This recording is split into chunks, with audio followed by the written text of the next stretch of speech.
Gawa tayo ng artem.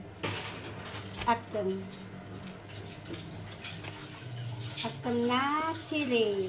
Yan. Diba yung Ilocano mahilig sa ano dyan, mga sili, ano lang isa? Right? Oo.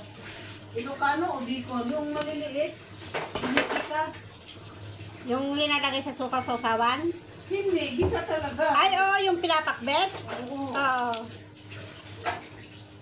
Ang sili sa amin kasi pagka hindi manghang, pinapakbit namin, ate. Kaya nga. Masarap.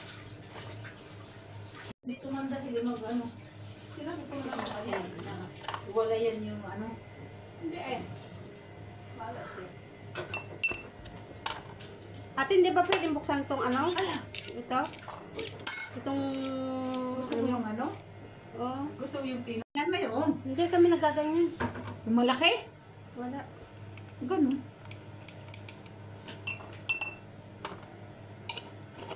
May asukal ka? Brown puti. Brown na? Kahit na brown na. Bigas. Bigas yan. Okay. Masarap ang sausawan nito. Sausawan natin sa isda, sa tuyo. Yan, kung pwede to ate. Tuyo sa talong. Hmm. Daming talong. Diba? Kainin ko. Hindi naman papapanisin bukas. Ano masisira yan? Asan yung suka mo? Nasa baba.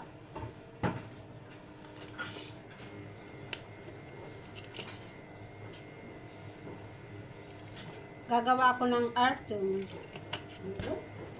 Artem tawag na sa amin. Ano? Artem. Sa inyo? Oo. Hmm.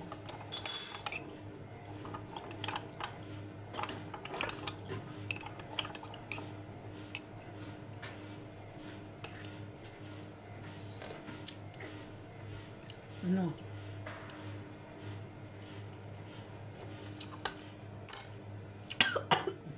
Ang asim. Hanghang tapos maasin. Tama na to? Asin? Teka muna, ay, ang bilis mo magligpit eh.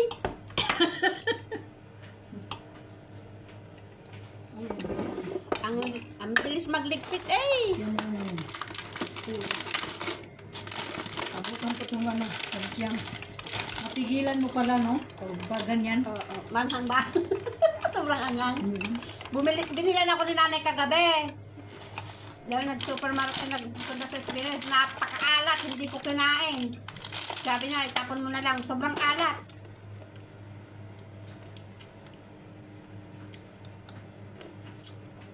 Sayang eh.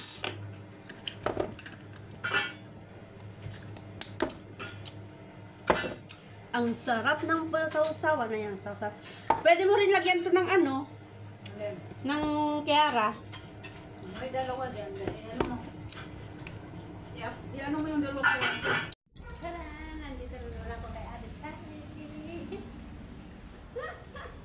Tara, Ate Sally, where are you? Asan ka?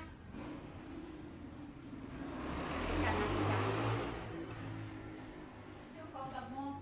Ate Sally, say hi. Ayun. Sino kausap mo? Ikaw, bakit? Meron pa bang iba?